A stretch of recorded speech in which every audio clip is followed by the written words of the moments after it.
really matters? That might be the most important question you can ask. So let's talk about it. Welcome to What Really Matters podcast, Everyday Spirituality with Karen Wyatt. And thanks so much for joining me again today for another episode. I'll be following up on last week's episode and talking a little bit more about humility, and specifically today, intellectual humility and how and why to cultivate it. But before I get there, I wanted to let you know that I have a couple of new books available that I'm really excited about. The first one is called Stories from the Dark Night, Writing as a Tool for Grief. This is a book that I put together. I gathered up a lot of short stories, essays, and poems that I wrote throughout the years when I was on my very long journey of grief through a dark night after my father's suicide death. And one thing that occurred at that time is, first of all, my heart really opened. It was broken open is how I perceived it after my father's death, but my heart was so open and so receptive to the stories of people around me, people I worked with in hospice or in my family practice clinic. It was open even to my own family relationships and understanding things on a deeper level, in spite of the fact that I was in so much pain and oftentimes confused about my grief journey and what was happening and not knowing whether I was doing the right thing or not.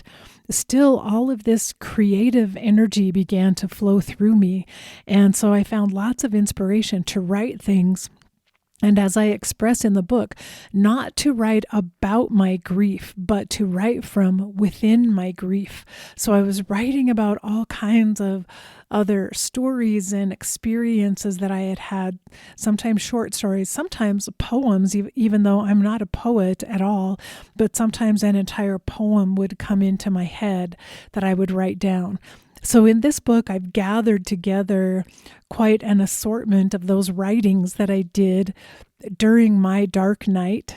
And I've included some tips on how to use writing while you're grieving, and also some writing prompts scattered throughout the book. So it's an interesting book.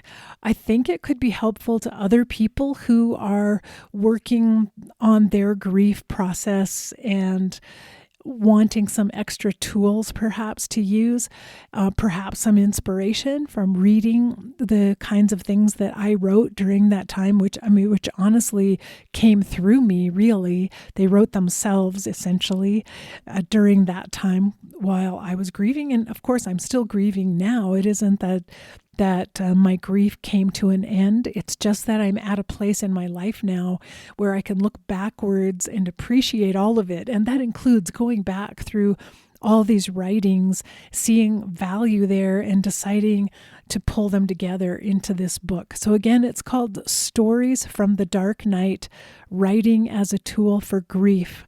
And the stories are pretty compelling and powerful. Even I, looking back through some of them that I wrote many years ago, I was brought to tears. I was really moved, sometimes in awe, sometimes, very inspired from reading these stories and almost thinking, wow, I can't even believe that I wrote that. Where did that come from?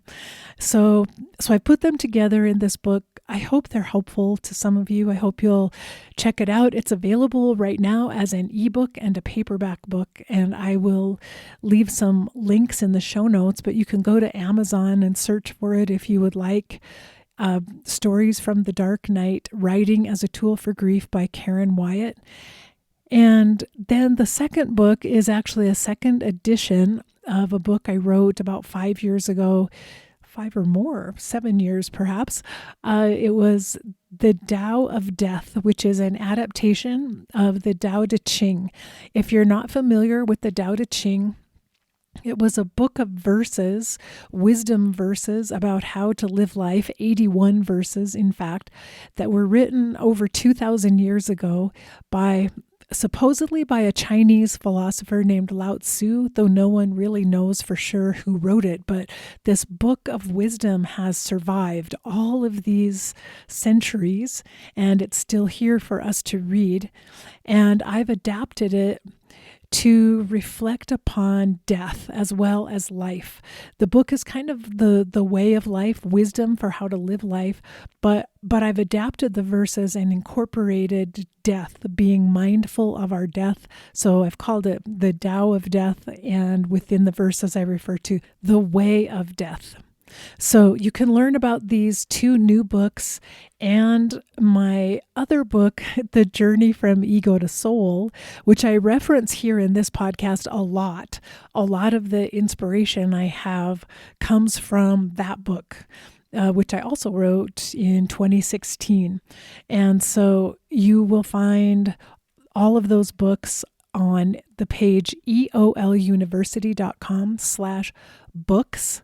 And if you go there, you'll find the two newer books and The Journey from Ego to Soul there, in case you're interested in getting any of those books. I hope you will, because it's a great way to support the work I do, to just buy a book and you get a book that you can read over time in exchange. So now we'll move on to my discussion for today on intellectual humility. And I'm going to include some verses from the original Tao Te Ching in this conversation, because one of the major teaching points of the Tao is humility. And so I'm including it today. And over the next few weeks, I'm going to be talking about some of the other major lessons from the Tao Te Ching. And I'll be reading verses then from the Tao of Death and discussing those in future episodes. But today I'm reading from the original Tao Te Ching. So let's get into it. Let's start talking about intellectual humility. Last week, I talked about a study that showed there were 8 different types of humility, one of those being intellectual humility. And when we refer to intellectual, because knowledge humility and wisdom humility are also other categories, intellectual humility is really how we express our knowledge in the world, how we come across in the world, and how we interact with other people about what we know and have learned. And my point that I made last week is that intellectual humility seems to be lacking in our society right now. That when people know something, even one thing, they get very attached to what they know and what they have learned, and to spreading their opinion for other people to hear. So people are forming very rigid opinions based on something that they have learned or heard, and sharing those with other people. And it's really social media that has made that type of sharing possible. Anyone and everyone can place any kind of opinion online and also start a big battle between people who disagree with each other over their opinions. But that is not the healthiest way to express wisdom in the world. And it's not actually wisdom at all. It is something that an individual has learned for themselves that may or may not apply to other people. When we're expressing an opinion, it's simply how we are viewing life in any particular moment. And it's a combination of what we've learned, what we've experienced, perhaps deeper wisdom, but it may not contain any wisdom at all. It may be that we've come to believe something that's actually false, that doesn't have any evidence behind it. But these days, what is valued and what is amplified in our society are opinions, strongly held opinions that get expressed and doubled down upon. And I think that's one of the hallmarks of the polarization that we're experiencing as a society right now. So I wanted to talk more about this idea of being intellectually humble. And I'll read to you a verse from the original Tao Te Ching. This is verse number 65. When they think they know the answers, people are difficult to guide. When they know that they don't know, people can find their own way. And so it talks about, I think, the stubbornness and the difficulty connecting with people who are sure that they know it all, that they know the answers and they know the right thing, and that what they know is the only thing that is right. And again, you'll see it all around us in our society today. Even commentators on news shows and sports programs, everyone has an opinion and they express it loudly, and they get angry and upset when someone disagrees with them. But this verse highlights the fact that if you know that you don't know, you can find your own way, perhaps to the truth, perhaps to some of the answers to things that you don't already know. But also, you may find a way to live with the fact that you don't know all the answers, that no one can know all the answers. The universe is mysterious. It's not possible for us to know everything. So intellectual humility admits that, hey, there's so many things I don't know. And even the things I've learned, they may only be partial. I may only know a tiny fraction of what's available to know about a particular subject. There's always something more. There's always something new out there that I could learn. And I'm going to be humble. I'm not going to stand up and say, this is how it is, and I know that this is how it is, and don't argue with me, because no one else knows. If you disagree with what I say, you're wrong. So intellectual humility actually opens the door for free discourse and conversation between people, because if you're able to say, gee, I don't really know everything there is to know. I mean, I learned this at one time, but that might have changed. Maybe things are different now. And that kind of open-mindedness allows new thoughts and ideas to come in, allows new connections to be made, allows you to become a student of life, which is really how we're meant to go through our lives, to be viewing life as a classroom where we're constantly learning. There's always something new to learn, and we don't hold too tightly to opinions that we formed in the past, because we recognize those may not be based on fact. Those may not be totally true. So the idea of intellectual humility is to actually feel good about saying, gosh, I don't really know. I don't really have all the answers to that. I'm still learning. There's more I want to learn, more I want to see and read and hear from other people. Now, as I mentioned last week, that type of humility is an anathema to the ego, which cannot tolerate the idea that it doesn't know something or that it might not be right. So to develop intellectual humility, we actually have to work on the ego. We have to, in many ways, we have to allow the ego to be humiliated at times, which happens to us. Life brings that to us oftentimes as part of our journey. And when we get to that inflection point I talked about last week, where we're beginning to seek out the inner journey as well as the outer journey of life, oftentimes there will be some sort of humiliation or embarrassment that occurs, which breaks down the hold of the ego somewhat and makes room for this higher wisdom to come in. Like, wait a minute, I didn't really have all the answers. I didn't really know everything.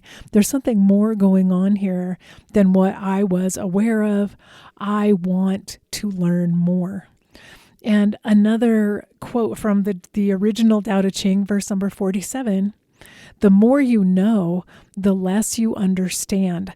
And I think this happened to me. I remember in medical school where, every moment of every day we were spent learning new things, stuffing new facts and information into our brains, trying to remember all of it so we could recall it instantly. And the more I learned about medicine and about anatomy and the physical body and physiology and about life and death, the more I realized, oh my gosh, this is the tip of the iceberg. There's so much more here. There's so much more no one understands. So much of even our physiology and the functioning of the human body, so much of it is actually mysterious. The functioning of the brain, there's so many things we don't know. Sometimes we lack humility and we'd like to think that we're getting a handle on all of it and that we're scoping all of it out, that science has allowed us to really explore everything there is in the universe and understand it. But that's just not true. There's so many more mysteries that chances are will never unfold, that we will never come to understand. And so if we're truly gaining in knowledge, and this is the kind of knowledge that leads us toward wisdom, we begin to understand the more I know, the more I recognize how much I don't know. And that is the essential viewpoint of a person with humility, is that I do know a lot, I've learned a ton, but there's still so much more that I don't know. And I'm not going to stake out an intractable position on really any issue because life is so diverse. There's so many different people on the planet. There's so many different ways of seeing things. And there's no way that I see all of those things in any given moment. So even when I know a lot about a subject and I feel there's a lot to offer, I'm going to stay open to the fact that I don't know it all, and someone will come along who can show me new things and be a teacher for me. And I'll be accepting of it, and I will enjoy that. And so I mentioned last week, I read an article on humility from the Greater Good Science Center. They do these amazing research projects and studies and write about them. And I learned so much from reading their newsletters, and I go through and search for topics and read all the research that they're doing. But one of the things they mentioned is why work on learning intellectual humility. And I think the first thing I would say is because look at the mess our society is in because of a lack of humility. But so they listed 5 reasons to work on your own intellectual humility, on becoming more humble about your opinions. And the first is to help you learn new things. Of course, we have to be open to new things in order to learn them. And humility is the best way to keep our minds and our hearts open, to always be listening and looking and open to learning whatever is around us, available to listen to someone else or to hear something new without being so defensive that we have to shut it down and shut it out. And along with lacking intellectual humility, a lot of people are extremely defensive about what they do know and put up barriers and shut out any new information that is trying to get in. And so they end up cutting themselves off from other people and staying in their own little bubble of their opinion that they have developed maybe years ago and have clung tightly to ever since. So the second reason to work on intellectual humility is because it makes you less susceptible to false information. And again, that's something we're seeing all over our society, is people being caught up in conspiracy theories, in cult-like groups, and listening to and believing everything that they hear or read, and unable to discern what has the ring of truth to it and wisdom, and what is lacking that sense of truth. So the more we're open-minded and willing to investigate things, the more likely when we hear something new that we didn't know before, we're not just going to instantly adopt that and take that in as, oh, okay, that's a fact. The more likely we are to be curious and to want to do our own research and to look into things like, that's an interesting idea. I didn't know that before, but I want to do my homework. I want to make sure that's really accurate. So I'm going to read and look around to see if there's other information that validates that as a fact or where that came from. And so it's that type of intellectual curiosity that keeps us from being trapped by propaganda or false beliefs or conspiracy theories. It keeps our minds always active and questioning and searching for something new. And the third is that people who practice intellectual humility in studies they have found are more empathetic toward others, more compassionate, and more altruistic. And so this is really powerful because when you are humble yourself about what you know, you don't judge others so harshly, perhaps for not knowing things, because you're aware of the fact that you don't know everything. And you don't have expectations that someone else should know everything. Now, you can recognize it when someone else claims to know everything, but you can also be compassionate toward those people because you might remember that there was a time earlier in your own life when you took that kind of solid stance on one particular subject or another, when you were more opinionated, when you had less humility. So when we're humble, we're not really threatened by other people's strong opinions. We understand where they come from and why they're tightly held by other people. And we can just simply move on from that, knowing there's more to know than any one person could possibly know. And also, we just don't have to judge people who may be at a different place on their journey toward consciousness, who maybe they still have a lot to learn and maybe they haven't yet found the advantage of working on intellectual humility. They're not there yet. And we can understand that. We can have empathy for them, and we don't need to judge them. Although we probably do and we probably will. And that's part of the harsh polarization in our society and the really hurtful rhetoric that often goes on between groups. So the next quality, the next reason to work on intellectual humility is that you will be a better leader.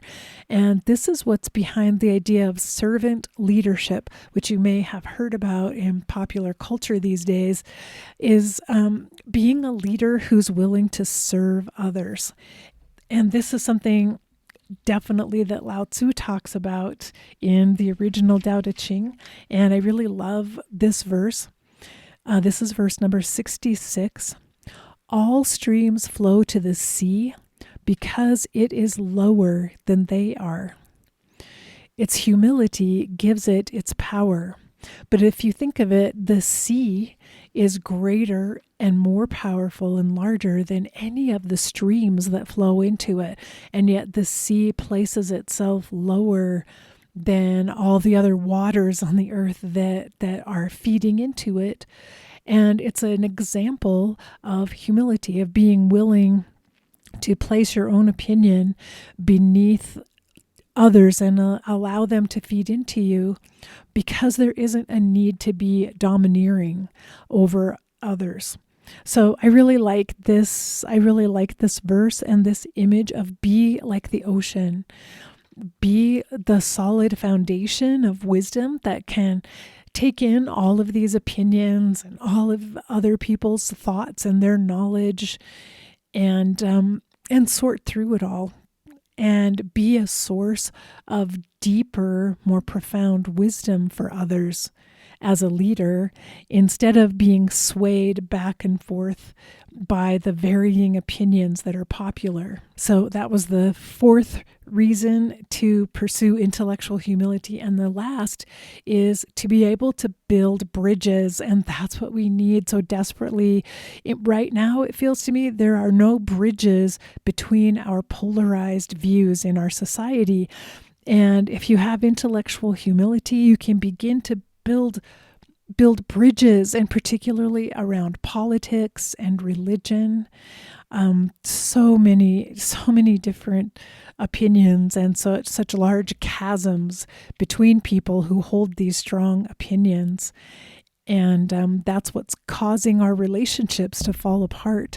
And so intellectual humility allows us to build bridges, allows us to listen to other people, allows us to even validate, like, oh yeah, I could see why you see it that way. I could understand that. And to be kind to other people who disagree with us. So those are the 5 reasons why to practice intellectual humility. And then there's some suggestions on how to cultivate it.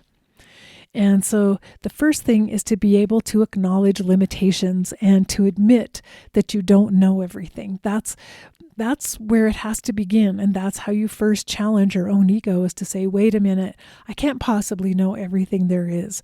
Oh yeah, I went to medical school for 4 years and I did residency training for 3 years and a fellowship. I know a ton about medicine. There's no way I know everything. So acknowledge limitations, acknowledge that there are things you don't know. The second is to ask yourself questions. If you find yourself disagreeing or feeling angry with another person's opinion, ask, why am I disagreeing with this? Do I have all the information there is, or is there room here for me to learn something more? Am I making assumptions about what's going on here? And how did I come to this view, and where did I get my information? How solid is the source of this information?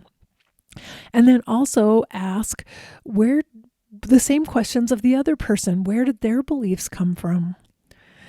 And are there reasons why they believe what they believe that help it all make sense? The next suggestion is to work on trying to prove yourself wrong. And this is really how science works. Science is an inquiry where we make a hypothesis. We make a statement that is like an opinion, that we think this is how things are. And then we do tests and studies to try to prove that theory wrong. That's really what we're doing when we do research. We're trying to prove the theory wrong. And we may end up validating the theory if we can't find anything that shows it to be wrong. But so scientifically, think about what might prove you wrong. Argue against yourself and look for your own weaknesses or blind spots. The fourth suggestion, and I talked about this last week, is to write in third person, to get some distance. Step back and look at yourself when you find yourself triggered by someone else's strong opinion and you feel like you want to do battle with them and argue with them about the opinion. Be a witness to your own behavior. Do some writing in third person, like, oh, Karen is really upset right now. I wonder why that's happening. Get a little distance. And that can also help you pause and keep you from getting into an argument and give you a moment to try to process it. Then that is actually the fifth suggestion, which is be patient and don't jump to any conclusions quickly. So pausing is what you actually need to do, and to realize, I don't have enough information right now to respond to what this person is saying, because they actually have studied something that I don't really know about. So I'm not going to offer my opinion right now because I don't have the same information they have. And what they're saying doesn't fit with how I see things, but maybe there's something new that I could learn about that would change my mind a little bit. So be patient and keep gathering information. Next, this is a tough one for me. The next practice is embrace your mistakes and practice admitting that you made them. I really struggle over mistakes. I often just beat myself up, feel horrible about them, but I definitely don't want to talk about them to other people or admit them. And that's an area that I'm working on, because if I do talk about a mistake, it's usually in a very self-judging and self-blaming way, rather than just in a more matter-of-fact and accepting way that, you know what, nobody's perfect. We all make mistakes. And the research has shown that we actually learn more from making mistakes than we learn when we're doing everything right and there's no mistake for us to grapple with. So mistakes are not a bad thing. I'm saying this to myself. I'm trying to learn this right now. Embrace the mistakes. Next is to have what these days it's being called a growth mindset. You may have heard of this, a growth mindset versus a fixed mindset. And the growth mindset is believing that things can grow and improve over time, including me, including who I am and how I think and how I see the world. It can grow and will grow at all times. A fixed mindset is when you actually believe that what I've learned already and the way I've seen the world in the past is where I'm staying. I'm fixed there because that has to be right, and I'm not going to allow new information in that disputes what I already know. The next suggestion, this is something I also need to work on, is diversifying relationships to get out of your own bubble. Get out, meet other people with different opinions, and talk with them. But I really struggle to do that. I find myself avoiding people that I might disagree with. And honestly, I'm conflict avoidant, so I'm not likely to openly disagree with someone, but I feel the discomfort inside of being triggered when someone shares an opinion that I simply cannot agree with. And I don't usually engage in an active argument about it, but I feel very uncomfortable inside. So I tend to avoid people and situations where I might get uncomfortable because I don't see eye to eye. And so that's something I need to work on as well, because I think that's really good advice, is being able to practice talking with anyone and to practice listening and hearing someone else express their opinion, even when you don't agree with it. And the last suggestion was to seek out awe. And I love that one. And I've talked about awe a couple of times, once in the fairly recent past, so you can look back through old episodes and you'll see that. But awe is so important, to be able to see that the universe is vast and large, and as I said, mysterious, and there's no way we know everything or understand everything about it. So staying in a state of awe where we're humble in the face of the vastness of the universe and the vastness of the body of knowledge and wisdom that's out there, and recognizing always there's no way I could ever know all of it. And I appreciate that, because there is endless information for me to keep learning as I go on through this life. Well, now I've gone past our 30-minute mark, which I usually try to stick to if I can. So I will read one last verse from the Tao Te Ching, which is, "Not knowing is true knowledge." And that means admitting that you don't know something. Not knowing is true knowledge. Presuming to know is a disease. First, realize that you are sick. Then you can move toward health.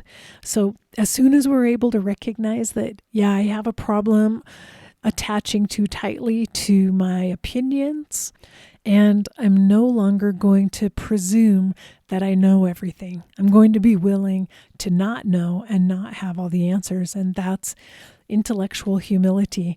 So thanks for listening in and joining me today.